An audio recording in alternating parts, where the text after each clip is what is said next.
Carlos Girón es un atleta olímpico mexicano, ganador de la medalla de plata en los Juegos Olímpicos de Moscú 1980. Compitió en cuatro de estos Juegos Olímpicos consecutivos a partir de Múnich 1972, Montreal 76, Moscú 1980 y Los Ángeles 1984. En el 81 se efectuó en la Ciudad de México el Campeonato del Mundo FINA Cup 1981, en los que Girón quedó en el primer lugar, ganándole a Greg Louganis y Li Hongping, consolidándose como el mejor clavadista del mundo. En 1975, en los Juegos Panamericanos realizados en la Ciudad de México, obtuvo medallas de oro y bronce en la plataforma de 10 metros y trampolín de 3 metros respectivamente. En San Juan, 1979, Carlos ganó las medallas de plata y bronce en plataforma de 10 metros y trampolín de 3 metros respectivamente. Carlos Girón, muchas gracias por estar aquí en Línea Directa. Carlos, ¿cómo llegas al mundo del deporte? Desde joven, estamos hablando de épocas en donde no era tampoco tan fácil involucrarse en esto. ¿Es algo que desde niño comenzó? Pues llego por circunstancias ahí muy particulares, ya que yo vivía en Acapulco. Mi madre y yo vivíamos en Acapulco, y cuando llego a México, que me deja con la familia de mi papá, con la parte materna, paterna, pues un primo mío me invita a nadar al Seguro Social. Y entonces, desde entonces, Carlos Girón nace a través del Seguro Social, metiéndose de contrabando en una esquina de la Clínica 23, ahí de San Juan de Aragón, Eduardo Molina, y se encuentra con Jorge Rueda, que fue mi entrenador desde el principio hasta el fin de mi carrera. Entonces, por eso nace Carlos Girón ahí, en una circunstancia muy particular. ¿Y cómo el mundo de la natación terminas, digamos, dirigiéndote hacia los clavados? ¿Por qué o qué es lo que lleva a un atleta, pues decir, esto es lo que yo sé hacer? Uno no escoge, en realidad, esa edad, 9 años, 10 años, nada. Es muy difícil escoger. Lo que es muy fácil entender es que es un juego, y el juego te lleva a una circunstancia que te permite empezar a practicar una disciplina, que esa disciplina se vuelve en una rutina, no en algo rutinario, sino en una rutina que te permite entonces forjarte como un deportista de alto rendimiento. Pero yo no entiendo mi vida si no entiendo el Seguro Social. El Seguro Social fue para mí el captor y el protector, el capullo, donde nace una gran cantidad de jóvenes que en ese momento teníamos la necesidad de hacer algo, de ocupar el tiempo libre en algo, y a mí me tocó la suerte de entrar ahí. Entonces, poco a poco uno resuelve que las competencias lo involucran uno con una situación muy particular de amigos y de grupos muy interesantes que uno aprende a conocer por el deporte y con las competencias día con día. Y también uno aprende a competir, no a pelearse en estas circunstancias de las partes lúdicas, ¿no?, que uno aprende de chico. El tema del clavadismo, de ser parte de este ejercicio, es también algo que termina convirtiéndose en una pasión para un deportista. Pues inicia como un juego, aprende uno una técnica, desarrolla uno una habilidad. Esa habilidad se vuelve una mecánica de práctica cotidiana. Aprende uno que el movimiento repetido es la excelencia de las buenas ejecuciones de un clavado. Y esa disciplina y todo eso uno que aprende en el juego y desde el inicio, pues forma parte ya de un rubro que es muy difícil dejar. Y uno se apasiona porque cada vez uno va con reto mayor cada día, ¿no? Cada clavado diferente es un reto diferente, y eso permite que haya que repetirlo cientos de veces, no una vez. Entonces, esa rutina que se vuelve en una disciplina muy estricta y muy sólida, pues hace que uno vaya tomando excelencia en lo que uno practica, y entonces se vuelve pasión, porque empieza la competencia.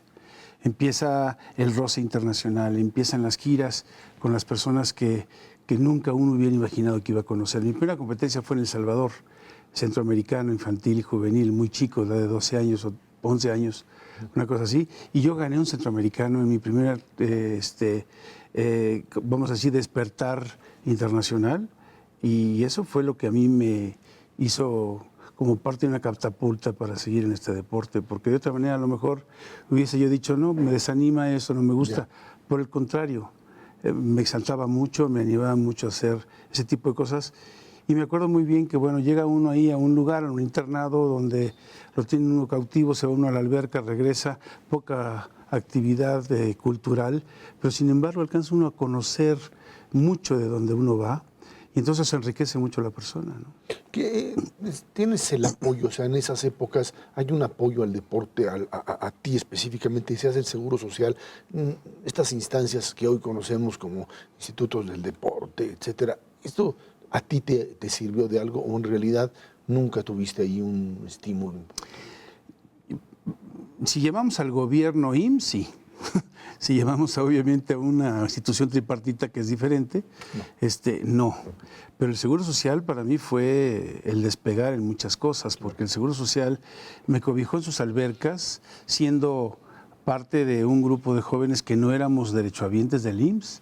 Por otro lado, encontrarse con monitores y con entrenadores pagados por el Seguro Social que promovían a toda una serie de personas del pueblo, porque son de clase media baja, que ingresamos ahí y de esa manera sí, porque el Seguro Social poco a poco nos fue llevando y llegó un momento en que competíamos y el Seguro Social nos daba becas, es profesamente para que compitiéramos por la institución y eso también nos sirvió mucho porque pues el dinero para llegar a la unidad Morelos no era tan fácil, ¿no? Claro. No era como pedir, oiga, compléteme para el camión, esos 30 centavos de aquel camión donde teníamos que subirnos de palomita porque si no, no llegábamos, o muchas veces colgados o pedir aventones, era complejo. Y entonces el Seguro Social, verdaderamente, yo lo digo con gran orgullo, pues yo tengo un águila tatuada con una mamá amamantando un pequeño ahí de esa institución, es donde sale uno. Y ya poco a poco después entra uno al plano nacional, a los campeonatos nacionales, donde ya las federaciones nos ayudan un poco más, nos dan uniformes, nos dan obviamente los fogueos internacionales. Y seguramente en ese tiempo no había ningún instituto que favoreciera al deporte de México.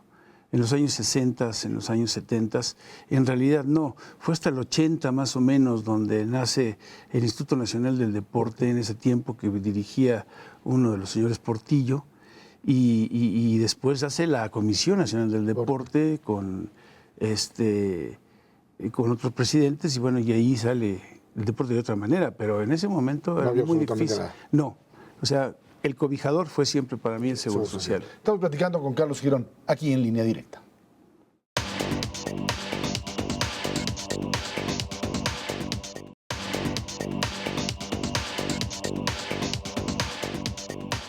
Carlos Girón, ¿cómo llegas a los Juegos Olímpicos en el 1980? ¿Ya te habías fogueado, ya eras una figura?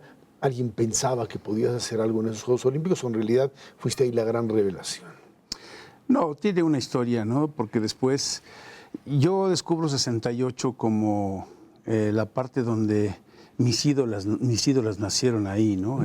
Yo veo a un Klaus Di Biasi cuando gana una medalla de oro en la plataforma de 10 metros, a un Álvaro Gagiola que queda en segundo lugar en México 68, a Luis Niño Rivera que queda en cuarto lugar en trampolín, a José Robinson también participando ahí, a Berta Baraldi, Dora Hilda Hernández en ese tiempo, y entonces se vuelve así como que yo quiero ser como ellos.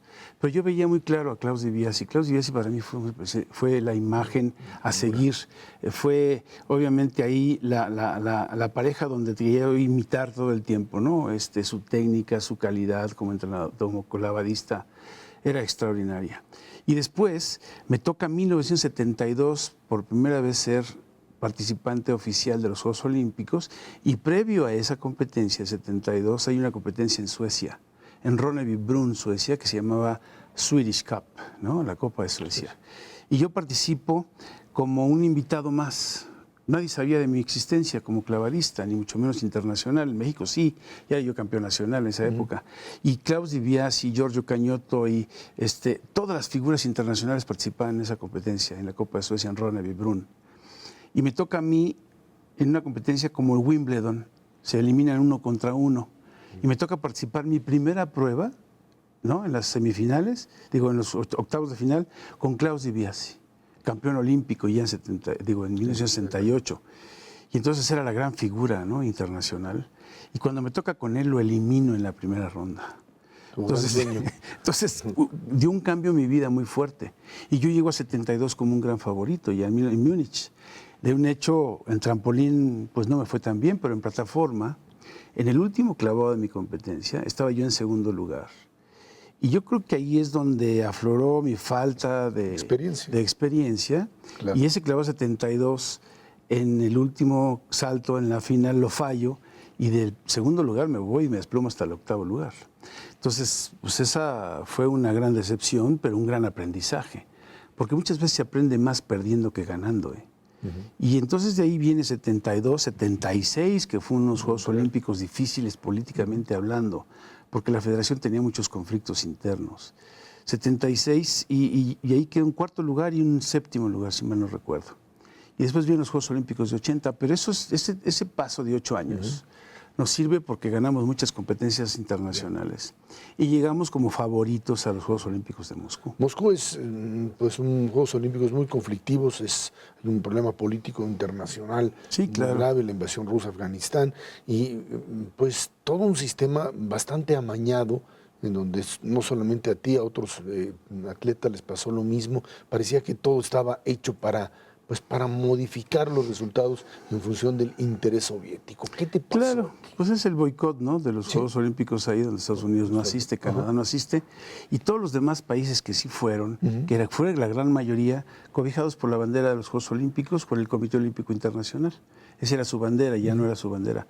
Nosotros sí fuimos, porque obviamente no entramos en el boicot, y México participó con su bandera, eso fue un gran privilegio. Entonces, pasa algo que no sucede mucho, pero Rusia en sus propios Juegos Olímpicos, su propia organización y su propia casa, pues quiere sacar más medallas. Entonces los récords y los números satisfacían mucho el ego de todos los países en esa Guerra Fría. Y me parece que Rusia buscaba mayor número de medallas en los Juegos Olímpicos, mejor que Estados Unidos siempre. Y lo consigue a través de algunas trampas, ¿no? Decían que los cubanos eran tramposos en algunos deportes, pues los rusos les ganan. Entonces así hay una gran diferencia.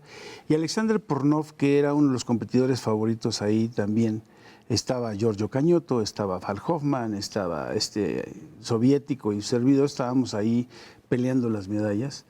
Cuando Alexander Pornov está en su último clavado de la competencia, yo terminaba la competencia prácticamente, él tira un clavado que se llama 2 vueltas inversas en posición B. Un clavado que fallaba de 10, fallaba 8 veces. Y ya lo tenía muy estudiado mi entrenador. Y obviamente sabíamos que en los Juegos Olímpicos lo iba a fallar. Y dicho y hecho, él tiene una falla técnica, se le salen los pies un poco del trampolín, empieza a viajar un poco hacia el frente y descubre que el agua estaba ya muy cerca y cuando se abre cae prácticamente de espaldas, ¿no? Pero ahí argumentaron un grito previo a, porque había una competencia a un lado, dividida por un cristal, donde estaban llegando 3 soviéticos en primero y segundo, tercero, como nunca había pasado, ¿no?, en una natación. Y los estaban arriba, gritaron porque vieron el toque. Pero en ese momento, cuando silban y cuando sale el competidor, se diluye el grito y ya cuando está en la tabla hay un silencio absoluto y la falla fue técnica. Pero sin embargo argumentaron el grito y lo dejaron repetir el salto y entonces pues ahí se diluyó la medalla de oro por una de plata. Y nos convertimos en subcampeones olímpicos, no en campeones olímpicos. ¿Fue eso muy frustrante para ti? O sea, ¿era difícil asumirlo en ese momento? No, la verdad que no. No, nunca fue frustrante. Yo pienso que en el momento hay que aprovechar las cosas como son. Me parece que Alexander Pornov no tiene una culpa. Es circunstancias de un sistema, el cual le permitió obviamente una oportunidad más, pero no creo que él haya tenido la culpa. Él aprovechó su momento y dijo, pues sí, me distrajo, aunque no hubiese sido así, y lo dejaron repetir un clavado. Quien en realidad tiene la culpa es toda la organización que está afuera, que no aplicó las reglas como debieran. Un señor Javier Hostos Mora, que en su momento se estaba reeligiendo como presidente de la Federación Internacional, que por cierto perdió y se abstuvo de votar a favor de que no repitiera el clavado. Un señor Antonio Mariscal, que casi dio un infarto porque nadie le hizo caso. El señor Hollander, que en ese momento era el juez árbitro, que ya no existe hoy en día tampoco. Y bueno, las circunstancias y el buró todo, la misma mesa era todos rusos, no apretaron el botón en el momento justo cuando ya habían silbado que dieran las calificaciones. Entonces eso se provocó en un marasmo de cosas que permitió que este joven ruso, pues yo creo que no disfrutó la medalla como yo. Yo le he disfrutado mucho mi medalla. Seguramente, porque además fue totalmente frente a una adversidad completa. ¿Qué te pasa después de Moscú? ¿Hay la idea de poder hacer algo más?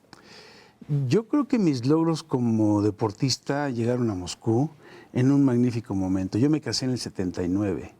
En el 80 ya estaba yo con este compromiso, ya tenía yo otra visión completamente de la vida.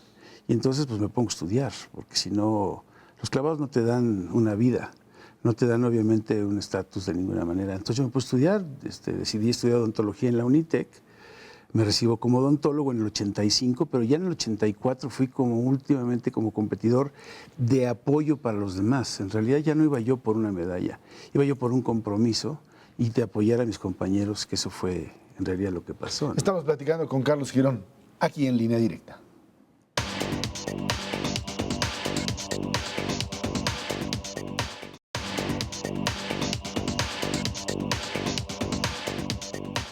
Carlos Girón, cuando tú ves hoy a los clavadistas en los más recientes Juegos Olímpicos y ves las técnicas que manejan y toda esta romper récords de manera impresionante, te dan la idea de que hay una evolución no solamente en la técnica, sino en la disciplina propia del deportista, un cambio frente a lo que tú viviste como deportista. Yo creo que se dejó mucha escuela por parte de mi entrenador, Jorge Rueda, de Mario Tobar, que en su tiempo también fue el que hizo a Álvaro Gagiola y a Joaquín Capilla y a Juan Botella. Ellos hicieron una gran escuela y Jorge dejó muchas semillas, porque muchos entrenadores fueron también clavadistas con él. Otros solamente fueron técnicos con él. Hoy Guadalajara, a través del entrenador que es el de Duba y el joven ahí, el pollo que le dicen, de Germán Sánchez, que ganó ahora en Brasil, me parece que los clavados han sido muy solidarios, sobre todo de que se han ido construyendo poco a poco y se han ido haciendo como un ramal que permite que la técnica sea la misma. Entonces, es un deporte muy solidario. Afortunadamente, los clavadistas tenemos una gran comunicación todavía entre muchos, a pesar de las federaciones, porque son verdaderamente adversas. Yo creo que no deberían existir algunas. Y eso permite que la técnica sea muy parecida. Pero el mexicano tiene un gran valor, tiene una sustancia adicional que le hace que sea valiente, que sea agresivo, que sea audaz en este deporte. Y los entrenadores también tienen mucho de eso, atreverse a hacer cosas que comparados con China, que es la potencia mundial, México está a un nivel muy, muy, muy cerca de ellos hoy en día. Y muchos países, pero esa evolución de México con los chinos ha sido muy igual.